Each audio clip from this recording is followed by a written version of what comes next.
Halo semuanya, selamat datang di kelas online dengan Diana Cahya. Kali ini kita akan membuat berbagai macam nastar.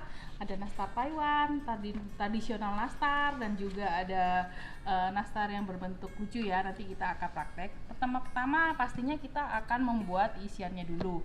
Untuk nastar isiannya ada nanas ya. Di sini ada daging nanas yang tanpa kulit ya. Nanti resepnya udah terlampir ya, silakan dibaca untuk berapa komposisinya. Kemudian ada gula pasir. Kemudian ada golden syrup seperti ini, optional ya. Golden syrup boleh merek apa saja, saya menggunakan merek yang ini. Dan juga ada margarin ya, boleh diganti dengan butter, ini hanya untuk melicinkan saja. Nah, nanas yang saya pakai itu menggunakan nanas jenisnya Palembang karena airnya itu lebih sedikit, jadi dapatnya nanasnya juga lebih banyak. Terus dia airnya pun lebih cepat mengering ya.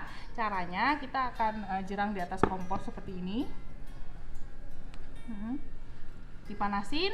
Nah, nanti kita akan panaskan dia, kita aduk-aduk sampai air-airnya ini semuanya agak mengering. Kemudian baru kita akan masukkan gula pasir ya.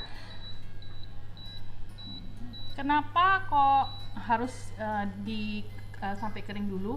Karena gini, kalau kita memasukkan gula pasir di awal, maka yang terjadi dia akan lebih lama lagi masaknya. Karena apa? Karena gula pasir dimasukkan awal, dia akan menjadi cair juga, sehingga proses untuk mengeringkan selainya lebih lama ya.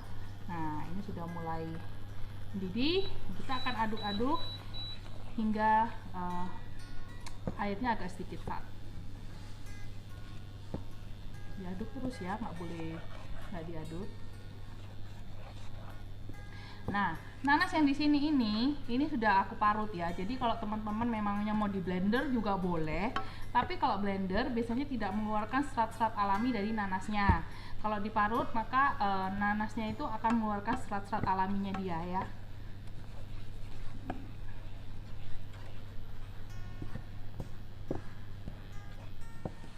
Nah, ini udah mengering ya, airnya udah nggak ada, kita bisa kecilkan.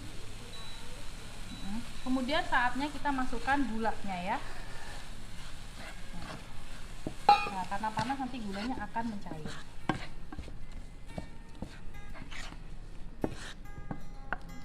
Kita aduk-aduk.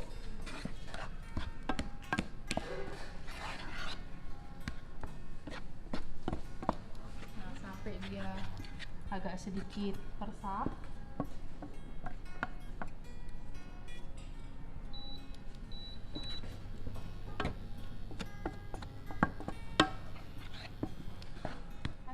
Sebenarnya sudah bisa disebut nanas untuk selai nastar ya, jadi untuk isian. Tapi aku ingin warnanya lebih cantik, maka aku tambahkan golden syrup ya. Golden syrupnya cukup 1 sendok makan aja. Kalau misalnya nggak ada, nggak usah ya, nggak apa-apa. Nah, jadi warnanya nanasnya lebih kelihatan glowing dan lebih kuning.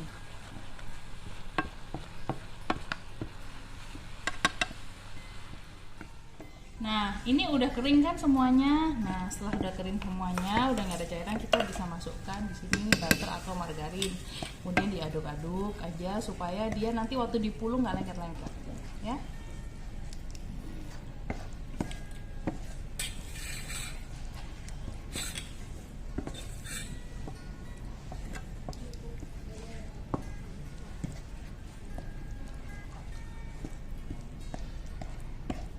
Nah, kita biarkan dia larut untuk margarinnya. Nah, udah jadi seperti ini.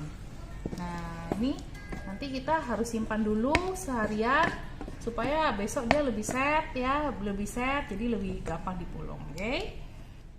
Nah, ini adalah selai yang dibuat kemudian diletakkan di dalam chiller ya, ditutup cingkrap. Kalau di chiller jadinya seperti ini teksturnya tuh. Nah, masih ada serat-seratnya ya. Nah, ini kalau diparut, kalau di blender nggak bisa keluar serat-seratnya bagus seperti ini ya. Nah, kemudian kita akan timbang ya. Biasanya aku pakai isian, kita timbang sesuai resep ya. Ada resep kan di sana, kita timbang. Nih, tuh satu persatu. Kemudian kita akan pulung. Nah, pulung seperti ini. Ya, hasilnya akan jadi seperti ini.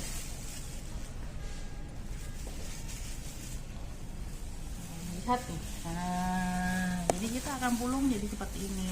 Nah, misalnya di rumah agak males nggak ada timbangan, kita bisa pakai sendok tekar ya. Di resep kan udah disebutkannya itu untuk isiannya ada berapa gram sesuai dengan nastar yang akan kita buat ya.